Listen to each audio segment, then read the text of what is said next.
जब civil services की तैयारी करनी शुरू करी उससे पहले मेरी जो चार्टर्ड अकाउंटेंसी सीए और सीएस मैं ऑलरेडी बन चुका था। उस टाइम पर नौकरी छोड़कर तैयारी शुरू करना सिविल सर्विसेज की वो एक कठिन निर्णय था हर तरीके से, क्योंकि आज एक व्यक्ति को लगता है कि उसका एक करियर एक दिशा में सेट हो रहा है और फिर आप उसको छोड़कर एक ऐसी चीज़ की तैयारी शुरू करें जिसका नतीजा आपको पता नहीं है, आप उसको पास कर पाएंगे नहीं कर पाएंगे। यूपीएससी की परीक्षा दी और उसमें जो पहली अटेम्प्ट मेरी थी उसमें भारतीय राजस्व सेवा में मेरा चयन हुआ, इंडियन रेवेन्यू सर्विस में, और सेकंड अटेम्प्ट के अंदर रैंक इंप्रूव हो गई, ऑल इंडिया 13वीं रैंक आ गई और फिर मैं आईएएस में सेलेक्ट हो गया। 10 लाख लोग बैठते हैं और कुछ 100 लोग इसमें आईएएस बनेंगे या और कुछ होंगे, तो वो नंबर्स में हम ना जाए, हम केवल अपन देखें 100 है तो आप तो एक ही है। जो भी आप मेहनत के साथ करते हो, कभी भी लाइफ में आपने जिस भी चीज़ के लिए सिंसियरली मेहनत करी है उसमें आपको सफलता मिलेगी, और अगर सफलता किसी कारण से नहीं मिलती है तो आपको। देखिए, मैं नमित मेहता हूँ और अभी वर्तमान में जिला कलेक्टर बीकानेर के पद पर कार्यरत हूँ। भारतीय प्रशासनिक सेवा का अधिकारी हूँ और राजस्थान का ही रहने वाला हूँ, और काडर भी मेरा जो हमारी सेवा में एक काडर मिलता है वो भी हमारा राजस्थानी है। शुरुआत से सार्वजनिक जीवन से जुड़ने की इच्छा थी मन में, और इसी कारण मैं छात्र संघ उपाध्यक्ष, जो वरिष्ठ उपाध्यक्ष का चुनाव लड़के उस पर मैं जीता। उसके बाद कुछ वर्ष तक, वहाँ 3-4 वर्षों तक विश्वविद्यालय में छात्र संघ के चुनाव स्थगित हो गए। पिताजी जो है मेरे, उन्होंने मेरे को बहुत इसके लिए मोटिवेट किया, और उनका ये शुरुआत से था कि बिकॉज आप पढ़ने में ठीक हो और आपको सामाजिक जीवन में जाना है, तो ये जो आईएएस का एक प्लेटफॉर्म है जो भारतीय प्रशासनिक सेवा है, इसके माध्यम से आप अच्छी तरीके से सामाजिक जीवन से भी जुड़ सकते हो और एक करियर के रूप में भी ये आपको काफ़ी सेटिस्फैक्शन देगा। तो इसलिए उनकी गाइडेंस, उनके मार्गदर्शन और उनके मोटिवेशन से ही मैं इस रास्ते पे चला। हो सकता है अगर कंटिन्यूअस इलेक्शंस होते तो शायद छात्र राजनीति में ही और आगे उसको परस्यू करता, लेकिन 4 साल का जो ब्रेक आया यूनिवर्सिटी इलेक्शंस में, स्टूडेंट इलेक्शंस में, उसकी वजह से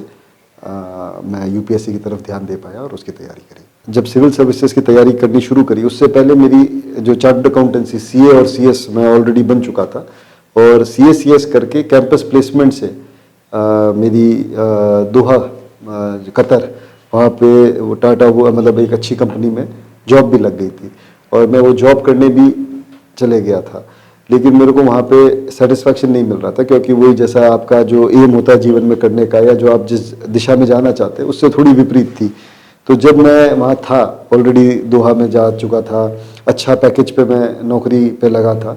पर उस टाइम पर नौकरी छोड़कर तैयारी शुरू करना सिविल सर्विसेज की वो एक कठिन निर्णय था हर तरीके से, क्योंकि आज एक व्यक्ति को लगता है कि उसका एक करियर एक दिशा में सेट हो रहा है और फिर आप उसको छोड़कर एक ऐसी चीज़ की तैयारी शुरू करें जिसका नतीजा आपको पता नहीं है, आप उसको पास कर पाएंगे नहीं कर पाएंगे। तो जब मैं आप कह सकते हैं एक दुविधा संशय की स्थिति में था, तो उस टाइम पर मेरे पिताजी ने काफ़ी मेरे को मोटिवेट किया, सपोर्ट किया, और उन्होंने ये कहा कि तू बिल्कुल अगर नहीं इसको प्राइवेट जॉब को नहीं कंटिन्यू करके और इसकी तैयारी करना चाहता है तो बिल्कुल कर, और जब तक तेरा सिलेक्शन नहीं होगा तो मैं तेरे पीछे खड़ा हूँ और तेरे को पूरा सपोर्ट मेरा है। तो वो एक जो कोई अपना आपका जब इस तरह की बात करता है, आपको मोटिवेट करता है, आपके लिए खड़ा रहता है, तो उससे आपको काफ़ी हिम्मत मिलती है। तो ये मेरे लिए, अगर वो हो सकता है अगर उस टाइम उन्होंने ये कह दिया होता कि नहीं यार आप नौकरी करो, अच्छी नौकरी पे लग गए, तो शायद ये रास्ता मैं नहीं चुन पाता। सभी मेरे जो बैचमेट्स थे, मेरे साथी थे, वो उन्होंने जो भी सोचा था, जो सीए थे वो कुछ सीए करके काम कर रहे थे, कोई बिजनेस में लग गया था, और मेरे पिताजी का बिजनेस बैकग्राउंड था, तो मेरे को वो भी लगता था कि मैं क्योंकि यहाँ पर हूँ, इसकी तैयारी करने मैं दिल्ली चले गया था इस सिविल सर्विस की तैयारी करने, तो मुझे कई बार ये भी लगता था कि मुझे हो सकता है उनके साथ होकर उनको उनके काम में हाथ बटाना चाहिए या उनकी मदद करनी चाहिए। तो ये जो इंसान, आप क्या कह सकते हैं कि जो दिमाग में चीज़ें चलती रहती है कि यार ऐसा करना चाहिए, ये नहीं हो, वैसा करना चाहिए, उन सारी विचारों से ऊपर उठना, वो जो एक फेज था वो चैलेंजिंग फेज था। और मेरे केस में क्योंकि मैं ऑलरेडी मैरिड था, जब मैंने चार्टर्ड अकाउंटेंसी करके जॉब पे लगने के बाद मैंने जब सिविल सर्विसेज की तैयारी शुरू की तो मैं ऑलरेडी मैरिड था, तो थोड़ा वो भी आपके दिमाग में रहता है। तो वो सारी चीज़ों की वजह से वो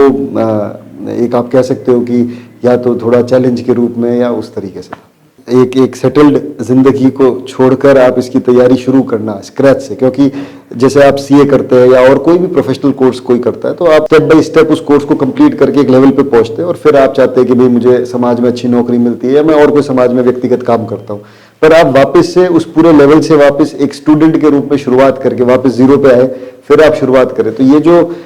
हिम्मत करके उस निर्णय तक पहुंचना और वो शुरुआत में लग जाना, यही एक बड़ी सफलता मैं मानता हूँ किसी भी व्यक्ति के लिए होगी कि भाई इस निर्णय को सोचना तो आसान है पर उसको एग्जीक्यूट करना, तो वो मैं मानता हूँ कि बिकॉज ऑफ मेरे परिवार के सपोर्ट से मैं वो शुरुआत कर पाया, वो पहली सफलता थी। और उसके बाद यूपीएससी की परीक्षा दी और उसमें जो पहली अटेम्प्ट मेरी थी उसमें भारतीय राजस्व सेवा में मेरा चयन हुआ, इंडियन रेवेन्यू सर्विस में, और सेकेंड अटेम्प्ट के अंदर रैंक इंप्रूव हो गई, ऑल इंडिया 13वीं रैंक आ गई और फिर मैं आईएएस में सेलेक्ट हो गया। सिविल सर्विस की तैयारी शुरू करने से पहले कई बार मेरे मतलब ये जैसे मेरे पिताजी कहते या कोई मेरे कहते कि आप इसकी तैयारी करो, तो मुझे लगता था कि ये जो परीक्षा है ये जो सबसे ब्रिलियंट मोस्ट लोग हैं वही इस परीक्षा को क्लियर कर सकते हैं, बाकी वो नहीं कर सकते। मैं शुरुआत से एक अच्छा स्टूडेंट तो रहा, लेकिन ऑब्वियसली मैं अपने आप को जो ब्रिलियंट मोस्ट होते हैं उनकी कैटेगरी में नहीं रखूंगा। तो फिर भी अगर आप इस परीक्षा के दृष्टिकोण से अगर मैं बात करूं तो अगर आप अपने आप को एक एवरेज या अबव एवरेज स्टूडेंट मानते हैं पढ़ाई में, तो आप विश्वास रखें कि मेहनत करके एक अच्छे दिशा के साथ अगर आप मेहनत करेंगे तो आप ज़रूर इस परीक्षा को पास कर सकते हैं। इसमें कोई घबराने की बात नहीं है कि 10 लाख लोग बैठते हैं और कुछ 100 लोग इसमें आईएएस बनेंगे या और कुछ होंगे, तो वो नंबर्स में हम ना जाए, हम केवल अपन देखें 100 है तो आप तो एक ही है, तो फिर भी आप उन 100 में से तो एक ही सीट ले रहे हैं, 99 कोई और लेंगे, लेकिन आप बिल्कुल कर सकते हैं। और इस एग्ज़ाम का जो वॉल्यूम है, इस एग्ज़ाम का जो ये एग्ज़ाम का एक स्टेचर जो है, उससे घबराने की आवश्यकता नहीं। आप एज ए स्टूडेंट इसमें अच्छी मेहनत करें और बिल्कुल आप अपने लक्ष्य को प्राप्त करेंगे। देखिए, जीवन में आप जो सोच सकते हैं वो आप कर सकते हैं, और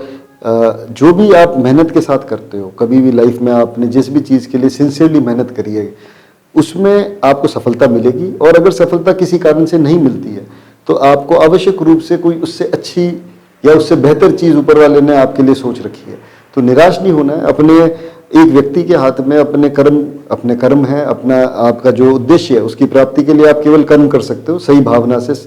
तो वो आप करते जाइए। अपने जो माता पिता होते हैं, अपने जो बड़े जो है घर में, उनका आशीर्वाद रहे, ऊपर वाले का आप आशीर्वाद रखें और आप विश्वास रखें कि जो भी आपने लक्ष्य तय किया वो आपको जरूर मिलेगा।